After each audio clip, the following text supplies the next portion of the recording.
Welcome back, everybody. So let's go now to the next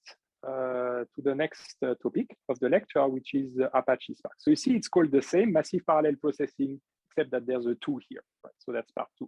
So it's a little bit like Star Trek, the original series, and Star Trek, the next generation. They are basically 10 or 15 years apart from more like 10 years apart from each other. They build on top of each other. All right. So do you remember that stack? This is what we are rebuilding here, right? We started with storage, syntax, and so on and so on. And we are at that level right now. We're actually processing data in batches and in parallel. So by now, I keep repeating, we are doing things in batches and in parallel. So I'm pretty sure you will know it by heart at some point. So we looked into MapReduce. We saw that there is this parallel and batch processing part with maps. Then we shuffle around as a huge spaghetti all over the cluster. And then again, there is another part in batches and in parallel with reduce, and then we out, right? Okay. I would like to say a few words about small improvements that has been done to MapReduce in the way that the data is processed, more exactly the way that resources are allocated. This was actually, it used to be a whole lecture that was called YARN, resource management. I still do it in the regular big data class for computer scientists. Since we took more time, which is very good, to discuss MapReduce and data models and validation, and also since usually resource management is a bit less relevant for querying data and storing data, and also can be a bit intricate, I decided to drop it. So I will just say to you a few words on YARN and what changes it does to MapReduce and how this is thanks to this that we can generalize to Spark. But there will not be any part on resource management. It also means that the exercise this week that was planned on resource management is also dropped. So it means that on Wednesday, there is no exercise session. And on Friday, there will be, if some of you want it, a repeat of the exercise session on MapReduce of before the vacation, right? So if you want it, if some of you could not attend because Friday was Good Friday, so it was a vacation, and you could not attend the exercise on Wednesday, then please let the TAs know, and they will organize on Friday this week a session for you that will be the same as before the vacation. And then next week, there will be exercise sessions again on the topic of Spark, right? Okay, and of course, that also means that there will not be a resource management as a topic at the exam either. All right, but I'll still say to you a few words because it's still interesting to know a little bit what's going on in there. So the first version of Hadoop, this is version 1 of Hadoop, it still has this centralized architecture, right? We have the name node and the job tracker, and here we have the data nodes and the task tracker. So the task tracker, this is where the slots are, the map slots and the reduce slots, right? But the thing is that the job tracker right here is what we call a bottleneck in computer science. It's like the name node is a bottleneck in HDFS, right? The problem is that it does too many things, the job tracker. It has to manage the resources of the cluster. It has to do the scheduling of the tasks to the slots. It has to monitor if a slot failed or crashes and so on. It needs to start it all over again. It needs to be fault tolerant. That's a huge amount of responsibility on the job tracker. And if you have multiple users in the cluster, then this is very inefficient. Something else that is inefficient is that with this architecture right there, you can only go all the way to 4,000 nodes. So it's not the whole cluster, right? I told you can actually have bigger clusters than that, but it's hard to go beyond that. And likewise, it's hard to process more than 40,000. It's already a lot, you're going to tell me 40,000, right? But nevertheless, we hit a wall here with this system, right? And if people want to process even more data, then it doesn't work. So we have a bottleneck, as I said right there, that is doing too many things. Basically, you know, this jack of all trades, master of none, right? So it's trying to do two things mainly. It's trying to schedule the task. It's basically saying, okay, you do that task, you do that task, you do that task, right? And monitoring, which means checking for failures. This is too much. And what's more, you probably noticed when you remember that slide I showed you just a few minutes ago, right? With the tasks that call the functions and so on. The problem is that in the first version of MapReduce, these slots here are pre-assigned to be mapping or reducing before the job even starts. They already know if they are going to map or reduce. But what's going to happen? What's going to happen is that during the map phase, all of the slots that are assigned to reduce are just idle. They're just doing nothing because, as you know, you cannot start reducing before the mapping is done. So basically, you have half of your cluster that is just idly waiting for the map phase to finish. And then when you shuffle around and start reducing, it's the opposite. It's all the map slots that are going to be idle until the reduce slots finish, right? So this is inefficient. You're wasting half of your cluster, basically, because of that. So these are the problems of the first version of MapReduce. And this is why the engineers, of course, they were aware of these problems and they tried to fix that. And the way they fixed it is by coming up with a completely separate way of handling the resources in the cluster. And that's called YARN, which means yet, well, you know, if it starts with WA, it means yet another, right? YAML is yet another markup language. So here it's yet another resource negotiator. That's what it means. Right there, you have it. And the idea is that, so once again, of course, you need this centralized architecture where we have a resource manager and node managers, but this is purely for resource management. And the idea is that, you know, these slots that I told you about, map slot, reduce slot, we abstract them in a level of abstraction as containers. So a container is, for example, one CPU and 10 gigabytes of memory. That's a container. It's like a virtual machine container, if you want. And these containers are going to dynamically do the mapping and the reducing, but they can just do it on the fly. You can have the whole cluster mapping and then the whole cluster reducing, right? Because this is a bit more flexible than that.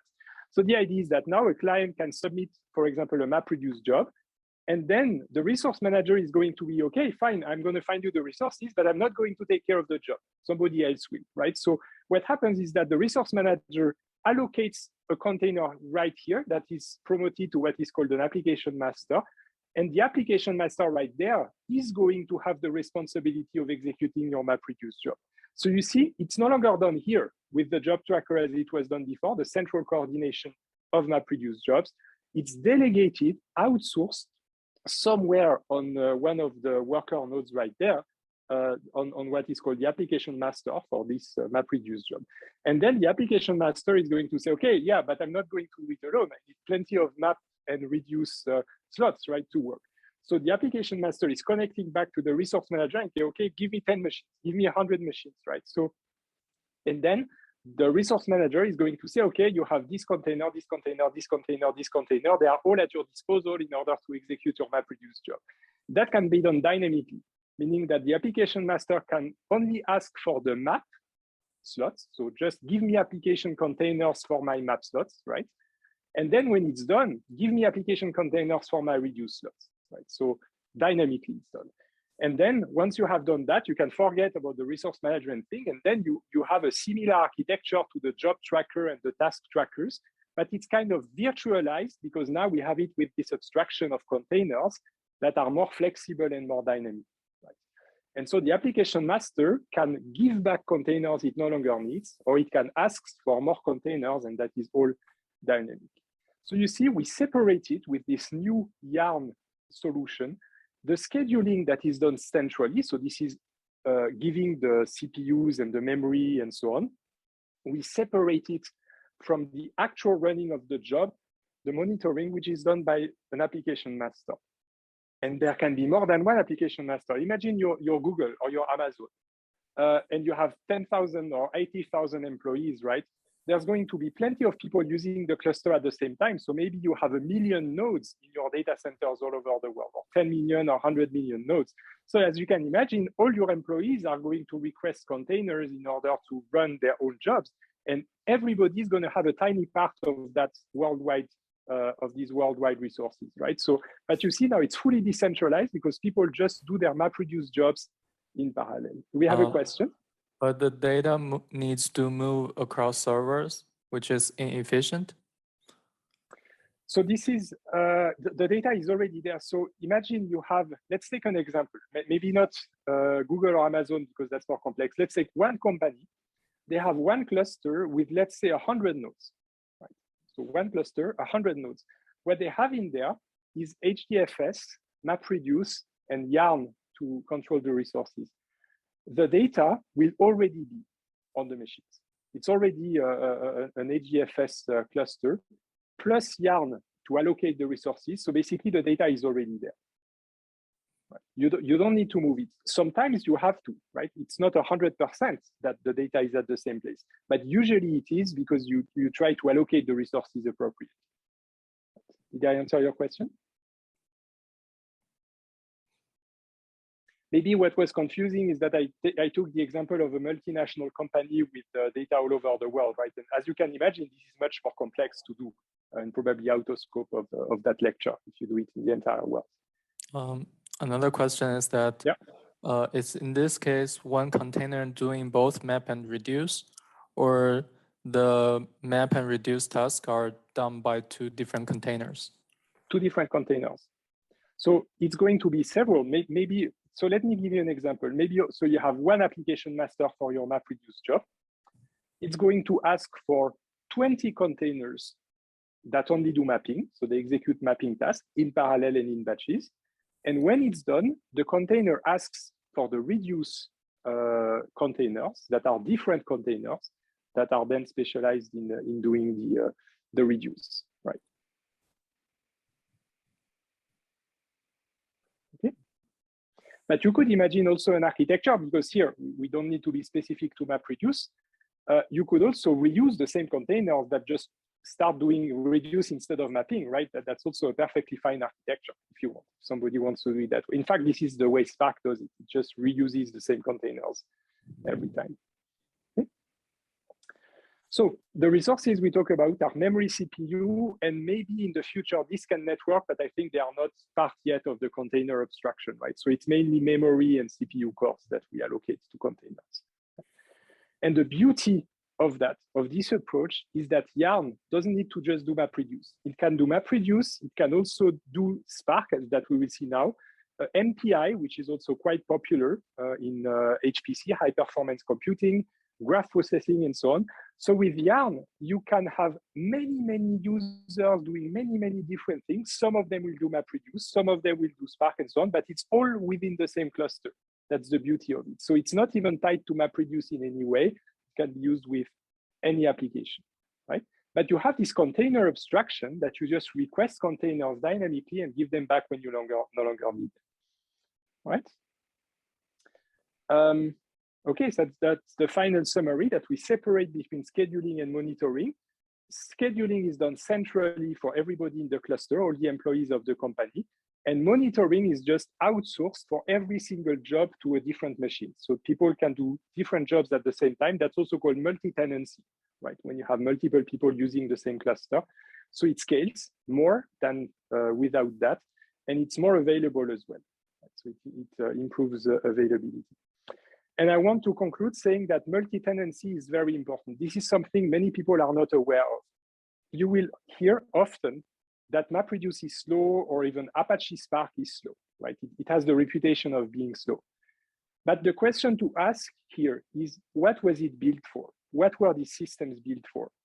They were not really just built to be fast or to, be able to be as performant as possible. Of course, it's faster than to do it on a single machine and on a laptop. But the main motivation of these technologies is for a company that has many employees. They want to maximize the utilization of the cluster. What they do not want is to have a large cluster that is underutilized because it's idle most of the time, right? You might have some moments in the year where suddenly somebody is using the whole cluster, and then 9 months in the year, it's totally idle with nobody using it. That is the nightmare of the CFO, right? So these frameworks, they are here in such a way that people can use them, and there is as little waste as possible in the resources, right? So this is why the multi-tenancy is very important. So the typical use of Spark or MapReduce in production in a company, there are multiple people using it at the same time, executing jobs at the same time. The case where you trigger, let's say, MapReduce or a Spark cluster in AWS or in Azure and so on, just for you, and you are the only user of the cluster, that's almost a university course thing to do, right? It's really, it's very inefficient because you're going to be the only one using it, and when you're not using it, it's just sitting idle, right? So just have this in mind, that in production, in a company, you're going to have 100 or 1,000 people that can access the cluster and use it at the same time. And Yarn is there in order to fairly distribute the containers to all these people that use the cluster. All right. All right. So did I answer all the questions? Do you have any other questions on that? Anything pending? Any question that wasn't satisfactorily answered?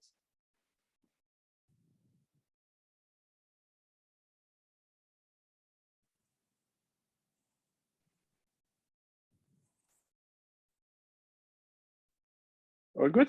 All right, perfect. So this is very condensed, right? Because as I said, it used to be a whole lecture, and I'm dropping it. So this is why I just give you the high-level thing, and you don't have to worry too much, right? It's basically just the way that the resources are handled for you in the background, but we are focusing more on the actual querying with MapReduce and Spark in this course. Okay, so I'm done with Yarn. So let's go to Spark now. Let's use Yarn in order to use Spark. So on the high level, MapReduce, I keep repeating the same thing, but it's important, right? That way you know, right? So MapReduce on the high level is a parallel phase, the spaghetti phase, and then another parallel phase. If I want to be provocative, I am provocative here. I didn't put reduce here. I put map here. So that's a bit provocative, right? Because it's supposed to be map and it's supposed to be reduced. What am I saying here? I'm saying that what's going on here is pretty much the same as what's going on there. It's batch processing in parallel. Right? So it's map shuffle map. You could almost call it that way, right? It's a very specific topology. It's very constrained, right? It's always that way. In MapReduce, no matter what MapReduce job you execute, it's always map shuffle reduce, always. And you're constrained by that. If you have something more complex than this, then you just need to execute a MapReduce job, and then another MapReduce job, and then another MapReduce job, and then another MapReduce job. So you just keep to multiply the MapReduce jobs one after the other. And as you can imagine, it's a bit inefficient because every time you need to set up all the slots and over and over and over again, right? So you are very tied with this topology. Nevertheless, it's very generic and generic enough that it grew in popularity, but very quickly people noticed that it wasn't enough to be constrained to just map shuffle reduce, right? So on an even bigger level, so now I basically squeeze that, forgetting about the parallel part, that we have an input data set that we map to an intermediate data set, collection of key value pairs that we reduce to a final data set. But if you think about it, the way you generalize that is like this, right? So this is the very specific MapReduce topology. In general, you could accept any graph, right? That looks like this, where you have plenty of data sets all over the place, the intermediate data set right there, and the final data set right there. Any, well, not any, because there is one thing you don't want, and that's cycles. Because if you have an arrow that goes all the way and then comes back here, then you have a problem, because then you depend on yourself, right? So this is why you want a graph without cycles. And there is a fancy name that the computer scientists call a graph without cycles. They call it a DAG. So why do they call it a DAG? For DAG, it's a directed acyclic, no cycle, acyclic, directed acyclic graph. And they just say DAG because everybody knows what a DAG is, right? So this is also called the dependency graph.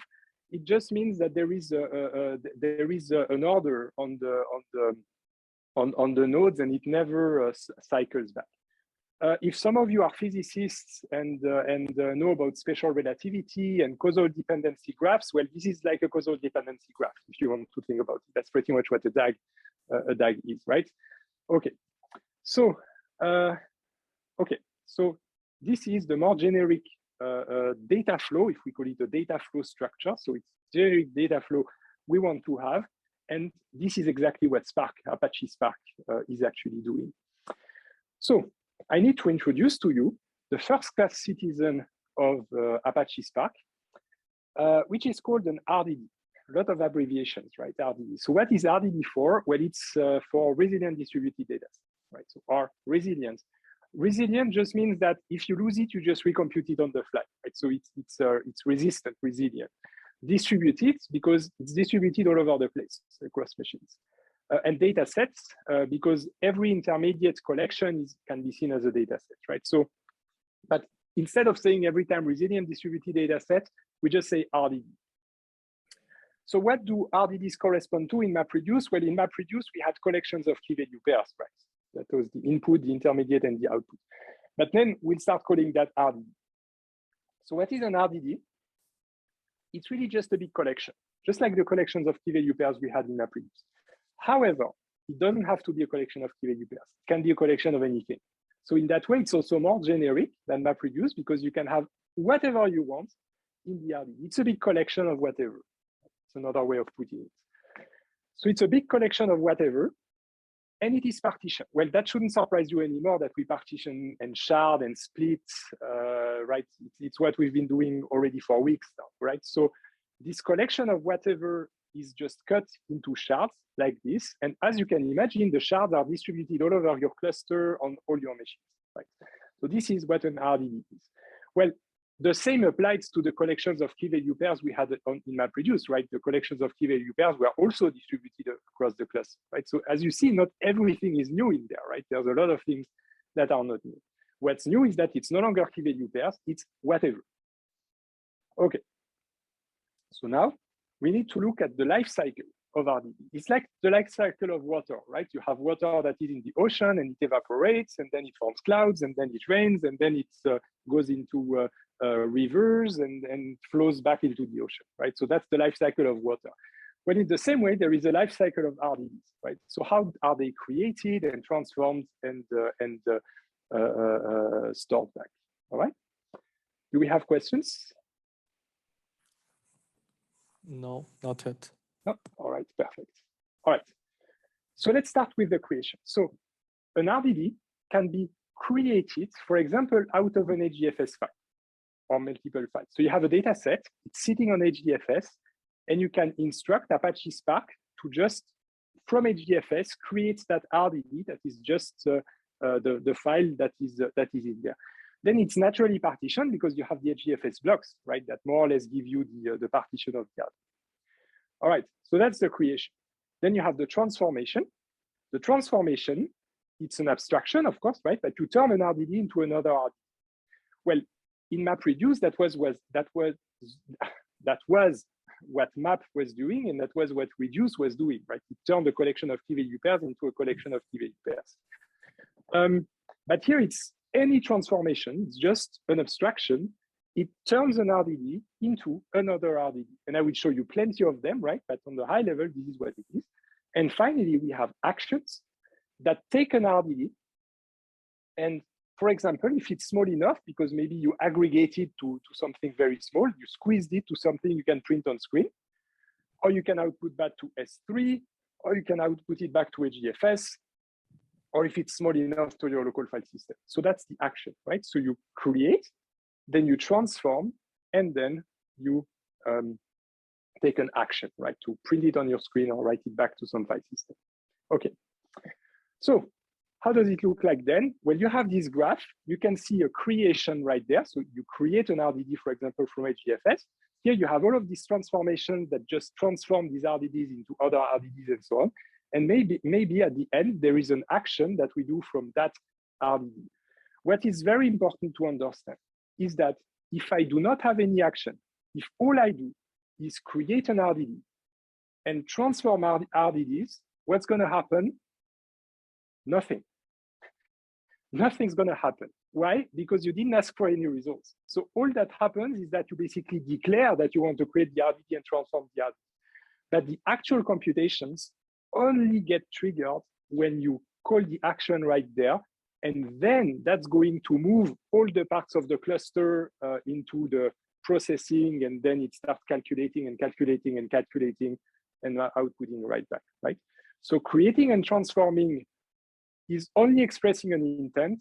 It's the action that triggers the actual computations of everything in the cluster. By the way, in that case, you can see that these two are even unnecessary in that case because they are not needed to compute that, right? So this would be just unused. Okay, let me check the time. Still have a few minutes until the break. So how do you use Spark, right? Well, I haven't shown you exactly the details of that, but there are two ways basically to use Spark. If you want to start as a beginner of Spark, the most convenient thing to do is just to open a shell. Right? So you just put on your command line. I don't know if it's called Spark Shell. I don't remember exactly, but basically you type that, and then it opens the shell, and then you can start typing your queries. So you have several shells. You have one that is with Python called PySpark. You have a Scala shell. I don't think there is a Java shell. I can't remember, but I think the default shell is with the Scala, right? The Scala language, and PySpark with Python. Don't worry, you don't need to learn Scala because we are mostly going to be using Python or PySpark in this lecture. All right. It doesn't mean you need to master the whole of Python, right? Only just the parts that you need in order to create and transform RDBs. All right. So for beginners, you use a shell, and then you just create your RDBs and transform your RDBs and then print it back to your screen. And that's the best way to get started with smaller data sets. And then the more advanced users, they are going to start creating bigger applications and programmatically manipulate the RDBs and so on, right? But these are these two ways. And of course, the shell, you can also do it in the Jupyter notebooks. And this is actually what we will do in this lecture. We are going to put our instructions as PySpark in a Jupyter notebook. So the Jupyter notebooks that you're already used to. All right, but let me give you an example. So in that case, it's Scala, but don't worry, it's because it's the high level, you don't really need to understand the details of the language. So what is going on here? Well, here I'm creating a new RDB, right? I'm creating a new RDB that has two values, this one and this one. In that case, the way I'm creating it is I'm doing it on the fly. I'm not doing it from HDFS. I'm not doing it from S3. I'm just saying, okay, I want this string and that string, create a list. And there is this parallelized magic formula that basically creates an RDB out of what I just wrote in my program. So usually it's going to be a small RDB, right? But this is fine because here we're just playing. Right? So I create with parallelize an RDB with these two values. So that's creation.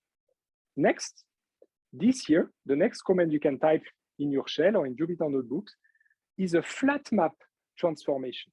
Flat map, and the way it maps is that it's going to look for the spaces and split it. So you see, it basically takes this, splits it where there is a space, and then look at that, split it where there is a space. So what you did is that you basically separated hello world, hello there, just tokenized, it's called. Right. Flat map just means that it's all flat again, right? You no longer know where they came from, right? Hello world, hello there. There is no specific limit anymore between what came from the first and the second video. That's why it's called the flat map. So now we have an RDB with 1, 2, 3, 4 values. That's RDB2 that I have here. And finally, my action counts by value. It's going to, it's a bit like the reduce part of MapReduce. It's going to tell me, okay, hello appeared 2 times, there appeared 1 time, and world appeared 1 time. That's an action, meaning that it's, in that case, it's just going to be printed. You can print it on your screen. Right. Okay, but I want to say 2 important things before we take the break. The first thing is that if you just write that, nothing's going to happen. Of course, I drew these things on the screens pedagogically to show you what would happen. But if you just write that, it will return very quickly because nothing happens. But when you type this is where all the computations get triggered. Right? That's the first thing I want to say. The second thing is you can also have key value pairs if you want. You just don't have to, but you can. So it's absolutely possible here that you have that an RDB is a collection of key value pairs. It's just a collection of whatever, and the whatever can also be a key value pair. All right, let's stop here. Let's take a break, and I will see you in 10 minutes at 10 past 11. And then we'll continue with Spark. I will drive you through the menu of transformations. Ah, there's the bell. That's great, exactly on time. So see you in 10 minutes. Thank you.